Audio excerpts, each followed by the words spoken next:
Itu dia sekarang ya.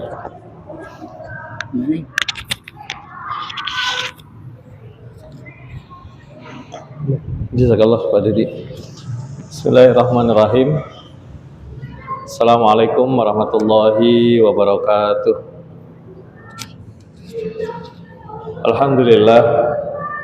Alhamdulillahi rabbil alamin. Nahmaduhu wa nasta'inuhu wa nastaghfiruh. Wa na'udzu billahi min syururi anfusina wa min sayyiati a'malina. May yahdihillahu fala mudhillalah wa may yudlilhu fala hadiyalah.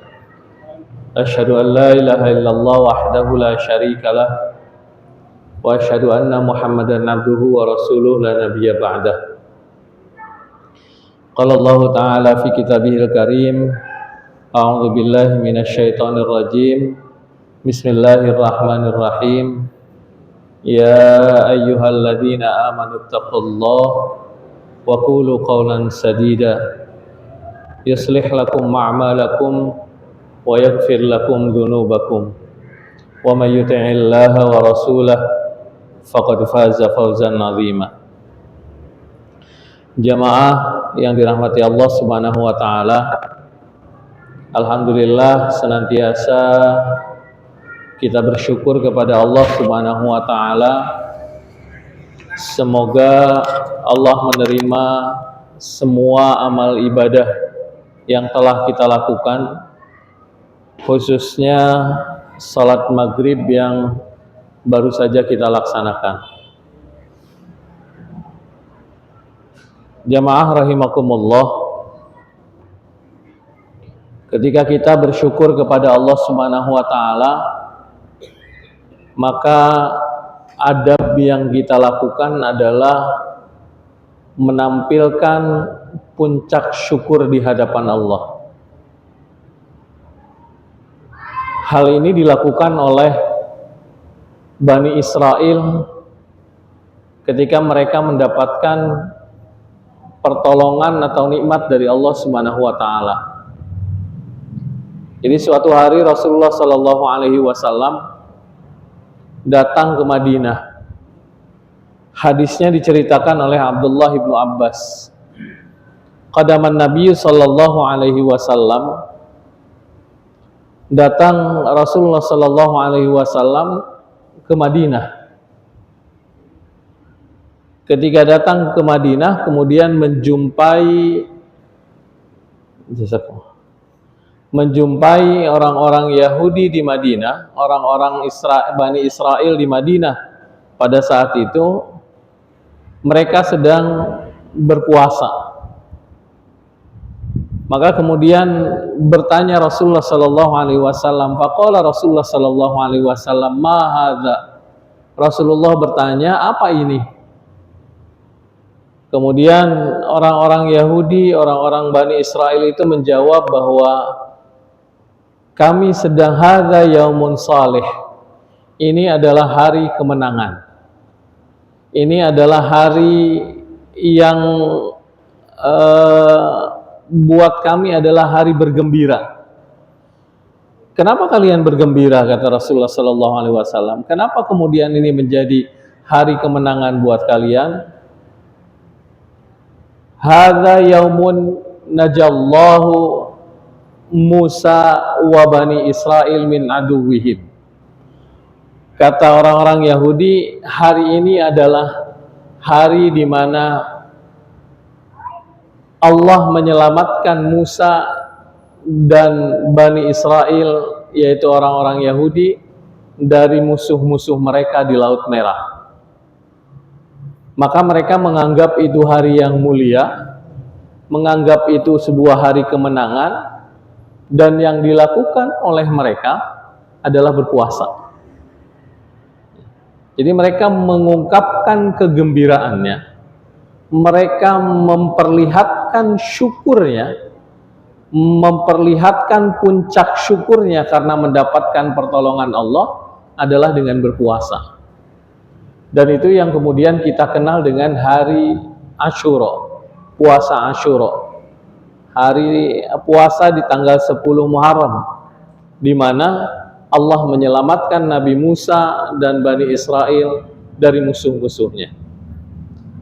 Nah, hadirin yang dimuliakan oleh Allah Subhanahu wa taala, kalau Nabi Musa alaihi salam, orang-orang Yahudi dan Bani Israel saja, mereka menampakkan puncak syukurnya dengan sesuatu yang indah, dengan sesuatu yang maksimal, maka seharusnya kita sebagai umat Rasulullah Sallallahu Alaihi Wasallam harusnya bisa menampilkan puncak syukur kita lebih dari itu.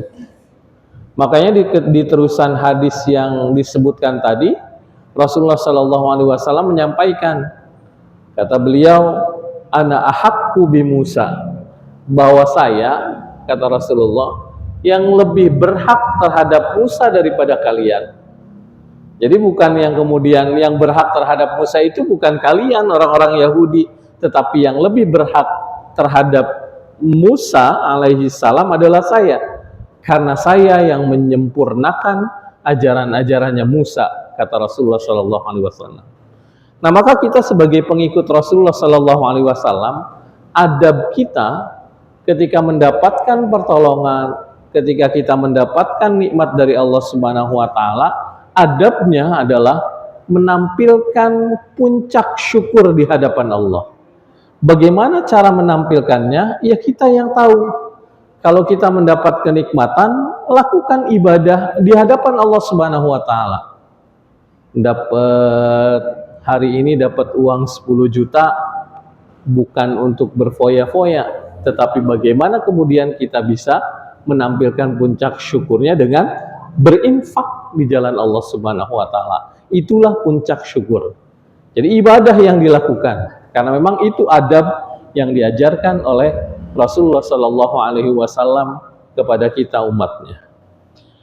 Maka hadirin yang dimuliakan oleh Allah Subhanahu wa taala, malam ini kita melanjutkan pembahasan tentang kitab dari, saya hanya membadalkan, menggantikan saja Ustadz Toto yang malam hari ini beliau berhalangan, pembahasan di kitab Al-Adabul Mufrad.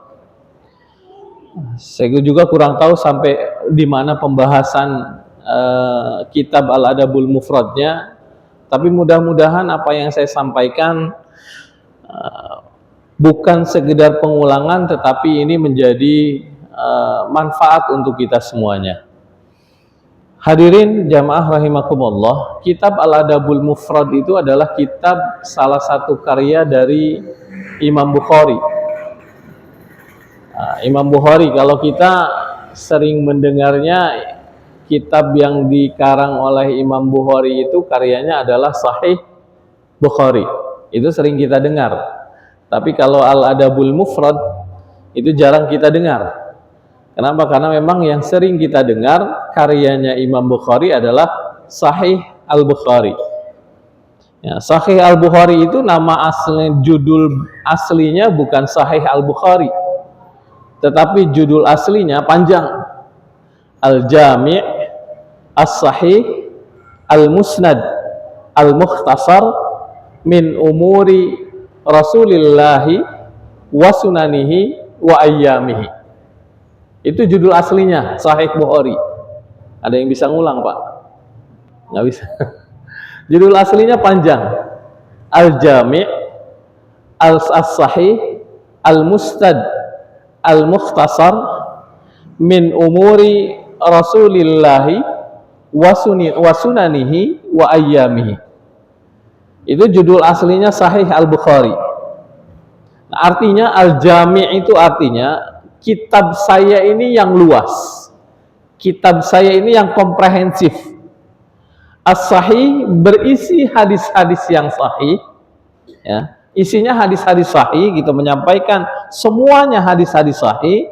Al-Musnad yang informasinya dari hadis itu tersambung ke Rasulullah Sallallahu Alaihi Wasallam. Al-Mukhtasar yang isinya ringkas, tidak bertele-tele, ya. Min umuri Rasulillah Sallallahu Alaihi Wasallam, dari aktivitas-aktivitas Rasulullah Sallallahu Alaihi Wasallam, wa sunanihi dan sunnah-sunnahnya, wa ayyamihi dan kesehariannya. Jadi Sahih Bukhari, kitab Sahih Al-Bukhari itu isinya adalah aktivitas kegiatan Rasulullah Sallallahu Alaihi Wasallam dan kesehariannya, semuanya. Di dalamnya terdapat 97 bab, 97 pembahasan. Ini yang Sahih Bukhari, belum ke Al-Adabul Mufrad. Ya. Nanti saya sambungkan kenapa kemudian akhirnya muncul adalah Al-Adabul Mufrad. Nah, itu Sahih Bukhari 97 pembahasan, 97 bab sesuai dengan karakteristiknya masing-masing, sesuai dengan spesifikasinya masing-masing. Nah, dari bab-bab itu sebenarnya kita bisa belajar bagaimana kemudian Imam Bukhari ingin menyampaikan solusi-solusi dari permasalahan yang ada di sekeliling kita. Contoh misalnya, Imam Bukhari menjelaskan di bab Kitabul Iman misalnya. Contoh Kitabul Iman, ada bab tentang iman. Ketika membahas tentang iman, hadirin jamaah rahimakumullah, iman itu kan sifatnya yazidu wa yanqus. Iman itu sifatnya naik dan turun. Kalau kata Ibnu Mubarak, yazidu bit ta'ah wa yanqus bil ma'siyah. Iman itu dia naiknya dengan ketaatan dan dia akan turun dengan kemaksiatan. Orang yang semakin banyak maksiatnya, dia akan semakin turun imannya. Maka orang yang terus-menerus berbuat maksiat, dia akan hilang imannya. Itu konsepnya iman. Tetapi orang yang kemudian terus-menerus dia berbuat kebaikan, orang yang terus-menerus aktivitasnya untuk ibadah, yang bernilai ibadah, maka dia akan semakin naik imannya. Nah, ketika kemudian naik terus imannya, maka potensi untuk dia semakin dekat dengan Allah itu sangat besar. Nah, makanya kenapa kemudian kita diminta untuk meningkatkan ketaatan ketika ingin meningkatkan keimanan. Nah, Imam Bukhari ketika menjelaskan tentang Kitabul Iman, dia ingin menyampaikan pesan kepada kita. Ini kitab iman. Ingin menyampaikan pesan kepada kita bahwa solusi dari permasalahan keimanan kita, kalau kita ada masalah tentang keimanan, saat iman kita turun, ada masalah apapun dengan masalah keimanan kita, bacalah hadis kitab iman. Baca hadis-hadisnya, ada 57 hadis, baca tentang keimanan ini, nanti akan dijelaskan di situ bagaimana Rasulullah Shallallahu Alaihi Wasallam menyelesaikan semua permasalahan tentang keimanan. Nah, itu bahasanya kitab iman yang disampaikan oleh Imam Bukhari di dalam kitabnya Sahih Bukhari. Jadi baca saja kitab iman, nanti kita akan ketemu bahwa ternyata permasalahan keimanan kalau kita baca itu solusinya ada di Kitabul Iman, ada di bab tentang keimanan. Ada juga tentang Kitabul Ilmi, kitab bab tentang ilmu, cara menuntut ilmu yang baik. Nah, orang-orang dahulu mereka ketika belajar itu cepat paham. Maka kita belajar dari mereka bagaimana ketika menuntut ilmu itu kita bisa cepat paham. Nah, kalau orang-orang sekarang menuntut ilmu ketika belajar bukan cepat paham, mereka cepat paham tapi cepat juga hilangnya. Begitu kan? Ya, ketika kita belajar menuntut ilmu, kita cepat paham, kita cepat nangkapnya, tapi cepat juga hilangnya. Nah, itu diajarkan oleh Imam Bukhari di dalam Kitabul Ilmi, bagaimana solusinya agar kita cepat paham di dalam menuntut ilmu. Karena ketika kemudian menuntut ilmu tidak hanya sekedar paham, tetapi bagaimana dengan ilmu itu bisa meningkatkan keimanan kita. Karena memang itu yang ditujukan oleh Allah Subhanahu wa taala di dalam firman-Nya surat Al-Mujadalah, yarfa'illahu alladzina amanu minkum walladzina utul ilma darajat. Bahwa Allah Subhanahu wa taala mengangkat derajat orang-orang yang berilmu dan orang-orang yang beriman di antara kalian. Jadi mereka yang menuntut ilmu itu tidak dituntut hanya sekedar paham, tetapi dengan belajar ilmunya itu semakin meningkat keimanannya.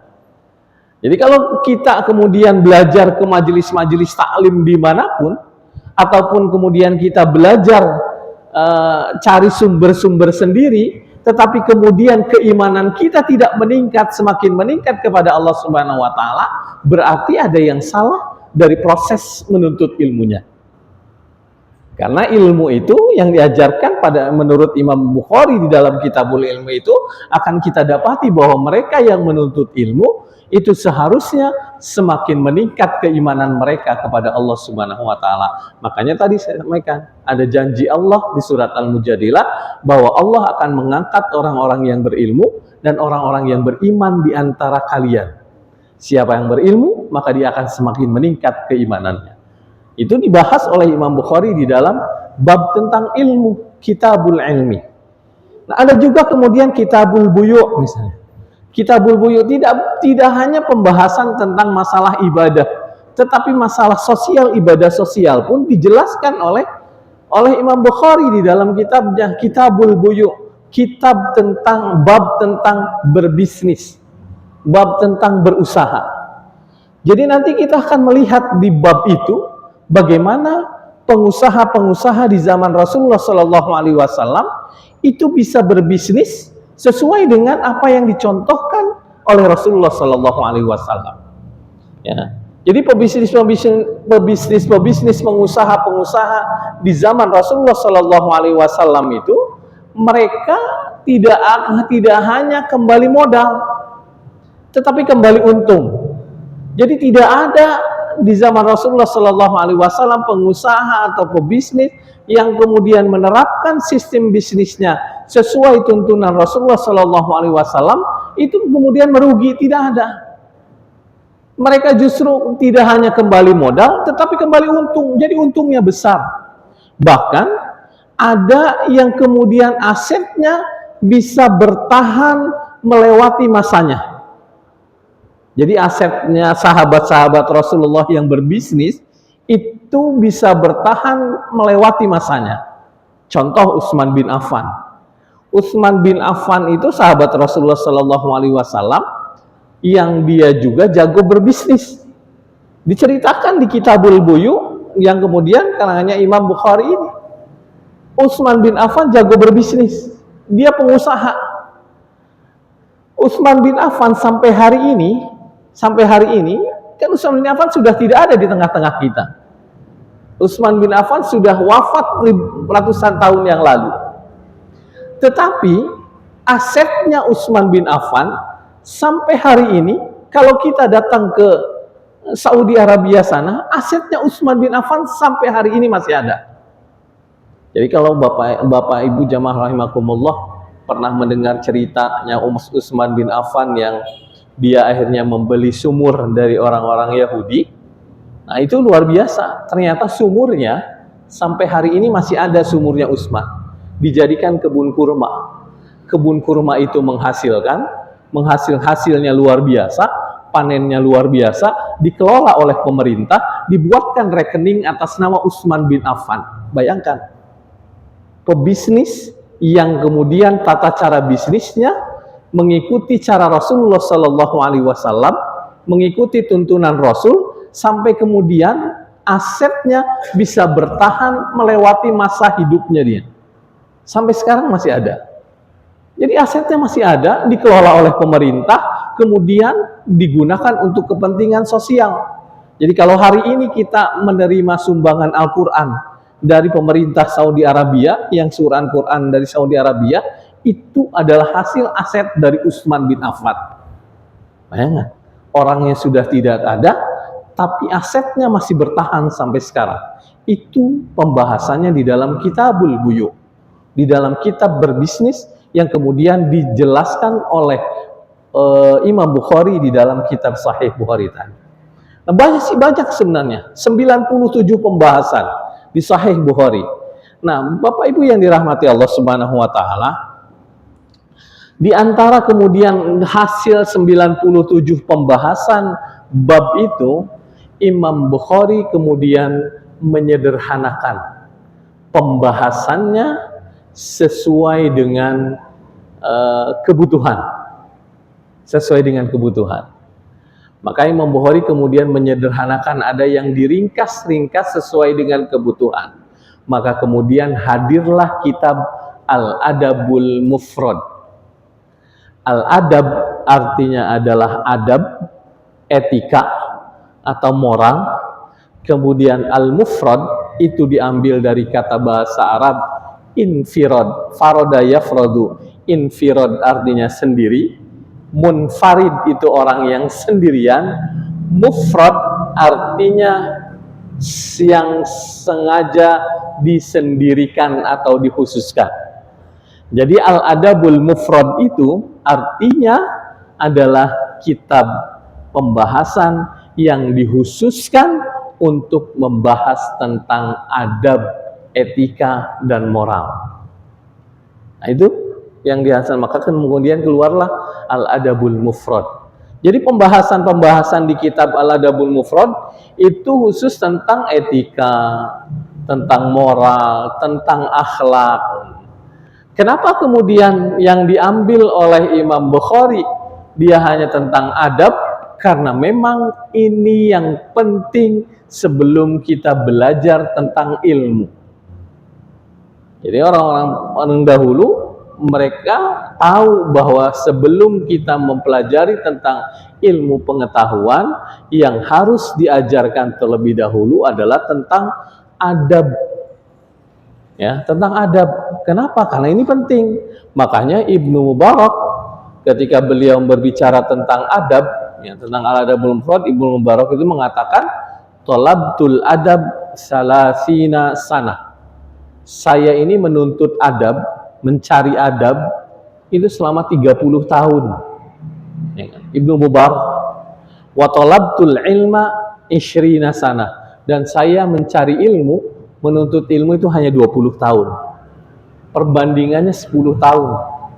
Jadi Ibnu Mubarak dia harus mencari adab dulu, belajar adab dulu selama 30 tahun. Setelah itu kemudian dia belajar ilmu pengetahuan selama 20 tahun. Jadi adabnya, ternyata belajar tentang adabnya itu lebih lama daripada belajar ilmunya. Makanya kenapa kemudian ini menjadi penting. Wa kanu yatlubunal adab qablal ilm.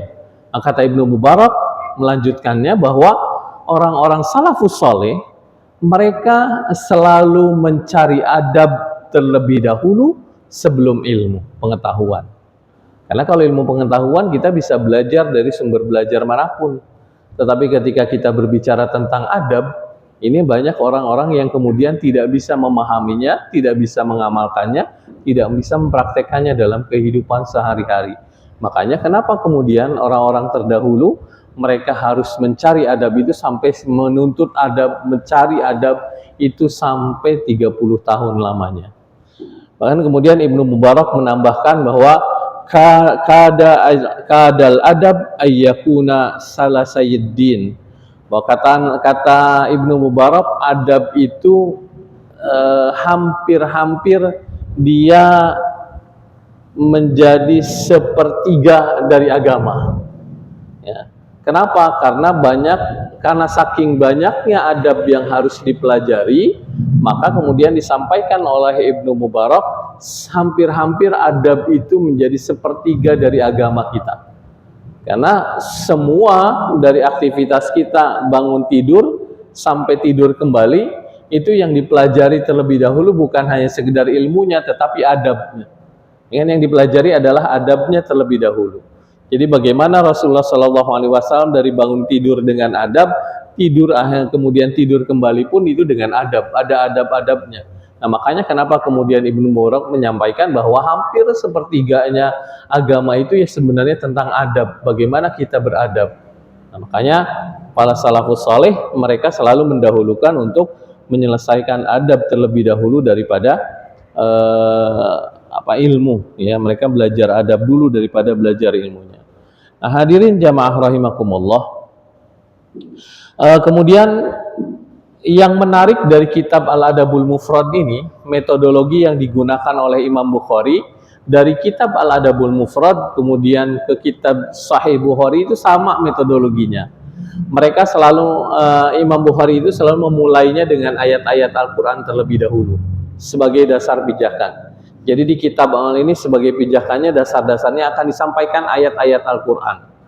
Nanti setelah ayat-ayat Al-Quran dikeluarkan semuanya tentang tema-tema yang terkait, baru kemudian dikeluarkanlah hadis-hadisnya yang terkait.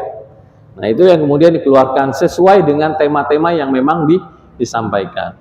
Nah jamaah rahimakumullah, Ustadz Toto ini sudah menyampaikan yang pertama kali tentang adab yang disampaikan oleh Ustadz Toto di kitab Al-Adabul Mufrad itu adalah tentang adab terhadap orang tua. Karena memang di dalam kitab Al-Adabul Mufrad, pembahasan pertama di kitab Al-Adabul Mufrad, pembahasan pertama itu tentang orang tua, adab-adab terhadap orang tua. Dan ini banyak hadis-hadisnya. Nah, sebenarnya kalau kemudian kita perhatikan kenapa kemudian Imam Bukhari menempatkan adab terhadap orang tua menjadi awal pembahasan di kitab Al-Adabul Mufrad ini menarik karena kita akan mengetahui bahwa ada pesan yang ingin disampaikan oleh Imam Bukhari kepada pembaca-pembaca bukunya, kitab-kitabnya. Jadi pesan yang ingin disampaikan adalah ketika kita ingin mempelajari adab, ketika kita ingin membahas tentang masalah adab, maka mulailah dari keluarga. Ya, mulai dari lingkungan keluarga terlebih dahulu. Itu pesan yang ingin disampaikan. Makanya kenapa yang di awal pembahasan yang disampaikan ini adalah tentang adab terhadap orang tua. Jadi mulailah mempelajari adab itu dari keluarga terlebih dahulu. Ketika kemudian adab itu diajarkan di dalam lingkungan keluarga dengan kekokohan kita sebagai kepala keluarga, maka kemudian akan mudah bagi kita untuk membentuk masyarakat yang luar biasa beradab. Kalau keluarga itu sudah kokoh dengan adab-adabnya, maka keluarnya pun akan menjadi keluarga yang beradab, yang memiliki karakter, yang memiliki moral yang tinggi. Jadi akhirnya akan mudah menyebarkan adab itu ke sekeliling masyarakat kita, lingkungan kita. Maka mulailah, kata Imam Bukhari, mulailah untuk mempelajari adab itu dari keluarga kita, dari lingkungan terdekat terlebih dahulu, yaitu keluarga. Nah, hadis yang sudah pernah disampaikan oleh Ustadz Toto di dalam kitab Al-Adabul Mufrad itu mungkin sudah beberapa, tapi hari ini saya ingin menjelaskan tentang hadis ke-14 sampai hadis ke-27. Ya. Hadis ke-14 dan hadis sampai ke-27 ini berbicara tentang babun la yasubbu walidayhi. Bab tentang tidak mencela orang tua sendiri. Orang tuanya sendiri. Ini nanti menarik, kenapa kemudian kok bisa mencela orang tuanya sendiri? Ini nanti menarik, Bapak Ibu yang dirahmati Allah Subhanahu wa taala. Hadis yang ke-14. Hadis yang ke-14, ini hadisnya di bab tentang babun la yasubbu walidayhi ini, hadisnya hadis 14 sampai ke 27. Banyak hadisnya. Haddatsana Muhammad ibnu Katsir qala akhbarana Sufyan qala haddatsani Sa'ad bin Ibrahim an Hamid bin Abdurrahman an Abdullah bin Amr. Jadi menceritakan kepada kami Muhammad ibnu Katsir. Kemudian dia berkata, akhbarana Sufyan, mengabarkan kepada kami Sufyan. Qala haddatsani Sa'ad. Kemudian ini Sufyan juga bercerita bahwa diceritakan kepada saya dari Sa'ad bin Ibrahim, an Hamid, dari Hamid bin Abdurrahman, kemudian dari Abdullah bin Amr. Qala, berkata, apa yang diceritakan oleh Abdurrahman bin Abdullah, dari Abdullah ini apa yang diceritakan? Qala Nabi sallallahu alaihi wasallam, berkata Rasulullah sallallahu alaihi wasallam,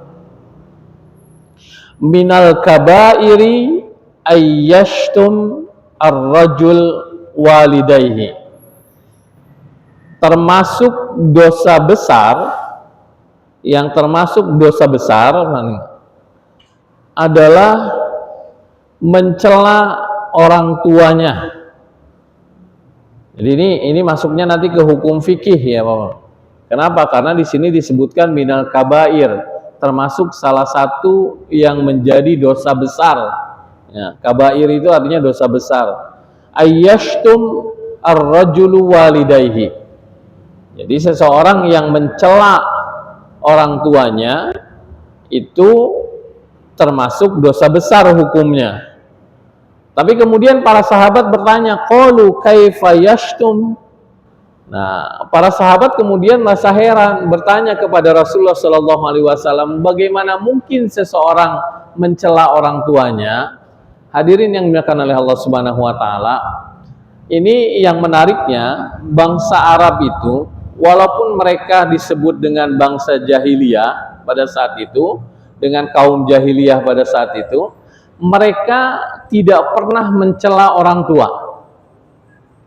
Ini yang menariknya ya, walaupun mereka disebut bahwa mereka suka mabuk-mabukan, mereka suka berzina, tetapi mereka masih menghormati orang tuanya. Mereka masih berbakti kepada orang tua. Ini yang menariknya bagi kita ya. Mereka bangsa-bangsa Arab yang disebut dengan kaum jahiliyah pada saat itu, orang-orang yang terbelakang, tetapi mereka tidak pernah mencela orang tua.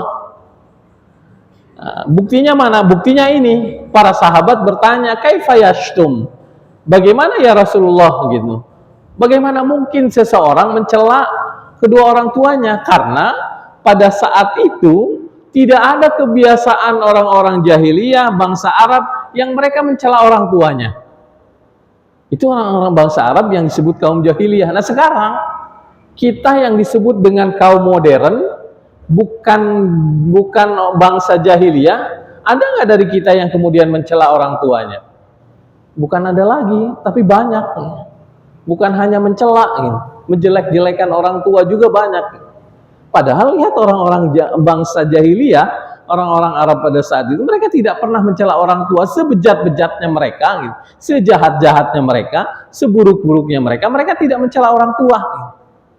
Nah, itu yang menariknya gitu, luar biasanya mereka masih menghormati orang tuanya. Makanya kenapa kemudian para sahabat bertanya, bagaimana mungkin ya Rasulullah, tidak ada kebiasaan di kita seseorang anak yang kemudian dia mencela orang tuanya sendiri, jadi nggak mungkin lah gitu. Nah, kata Rasulullah Shallallahu Alaihi Wasallam, qala yashtumur rajulu fayashtumu abahu wa ummahu.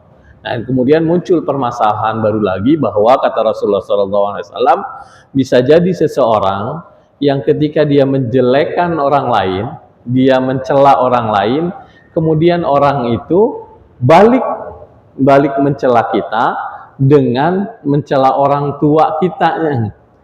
Ya, sampai sini. Jadi ingin saya jelaskan. Ya. Jadi begini Bapak Ibu yang dirahmati Allah Subhanahu Wa Taala.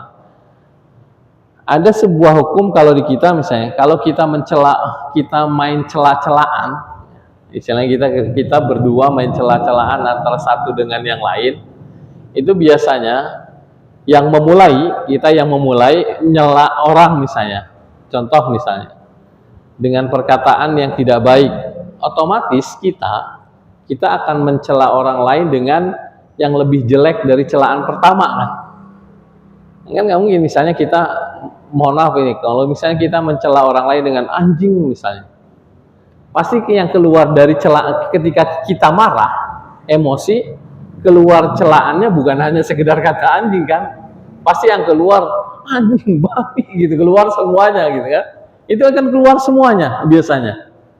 Nah itu ketika kita dicela oleh orang lain, kemudian kita mencela orang lain dengan ayah dan ibunya, jadi kita mencela orang lain, kemudian keluar kata-kata dengan mencela ayah dan ibunya, itu juga termasuk dosa besar.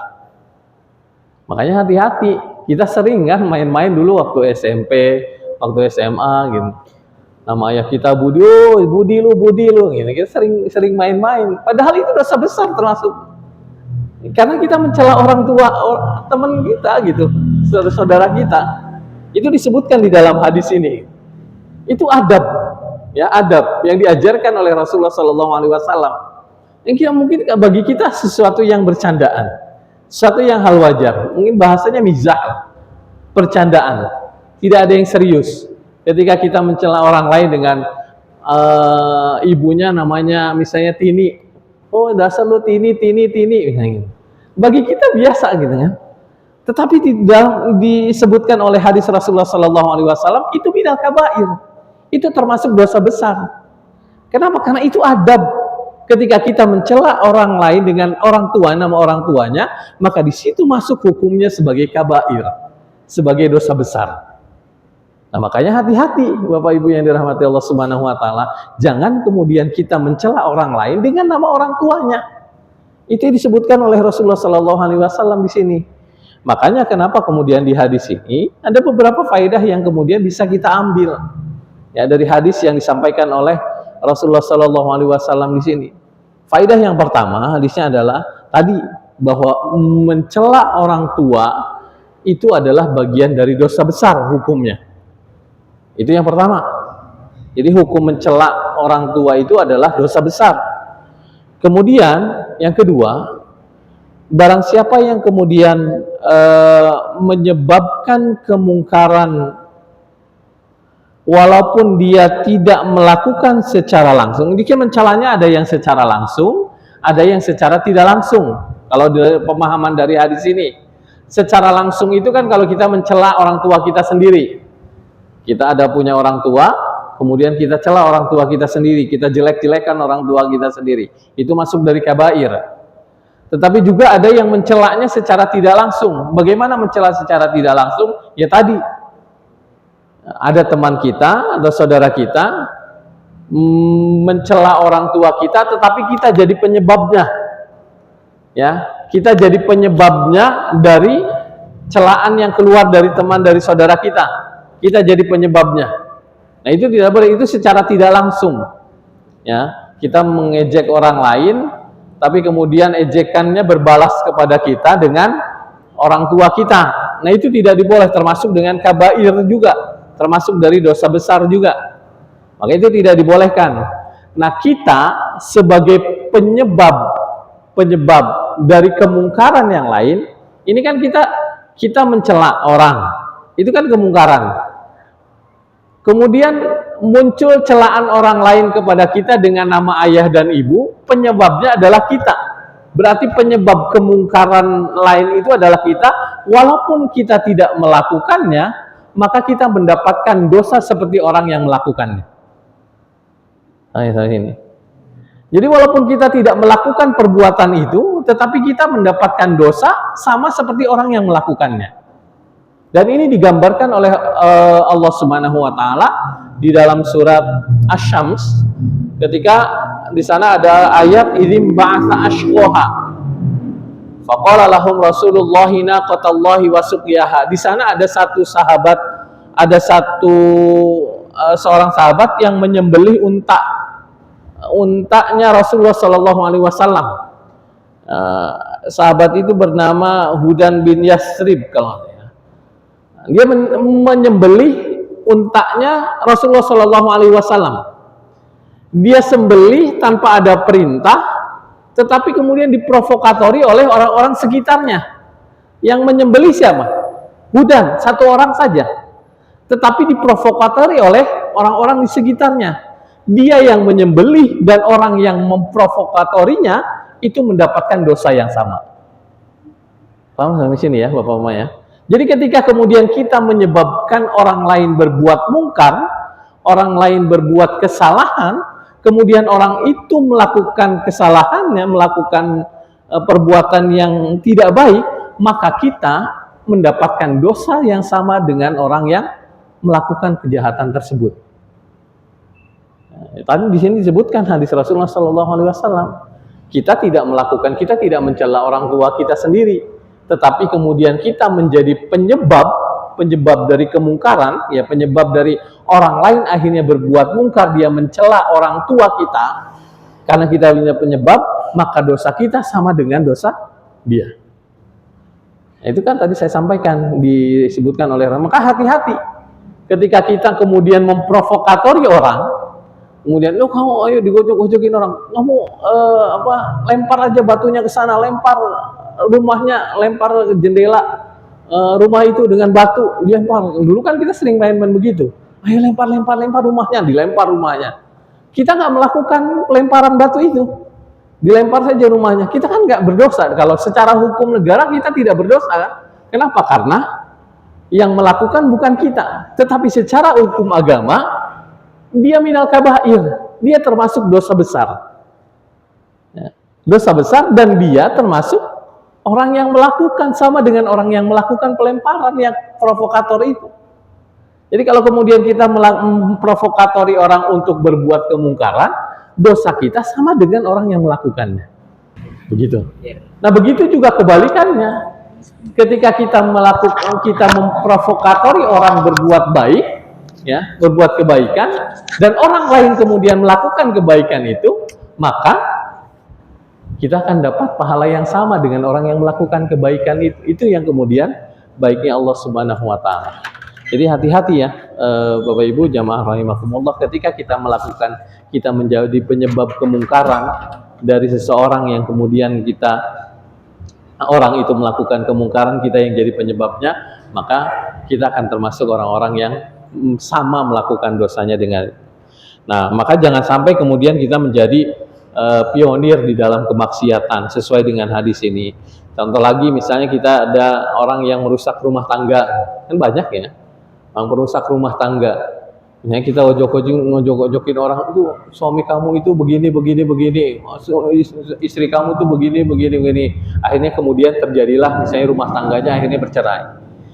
Kita tidak melakukan perceraian itu, tetapi kita yang jadi provokator akibat dari perceraian itu.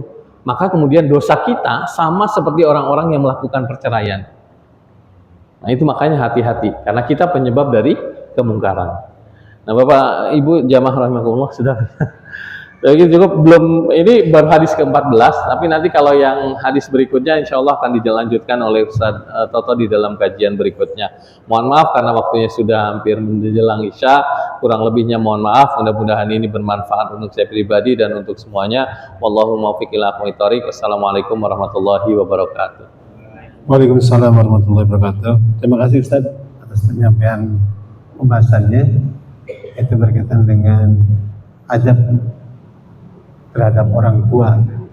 Kita mudah-mudahan kita sebagai orang tua, sekarang sudah jadi orang tua, bisa menyampaikan hal ini kepada anak-anak kita, bahwasanya jangan sampai kita menghina orang tua daripada orang lain. Terima kasih sekali lagi. Mudah-mudahan di kesempatan yang datang kita masih bisa melanjutkan kajian ini. Mari sama-sama kita tutup saja dengan membacakan hamdalah dan doa kafaratul majelis. Alhamdulillahirabbil alamin. Subhanakallahumma wa bihamdika asyhadu an la ilaha illa anta astaghfiruka wa atubu ilaik. Billahi taufiq wal hidayah. Assalamualaikum warahmatullahi wabarakatuh. Waalaikumsalam warahmatullahi wabarakatuh.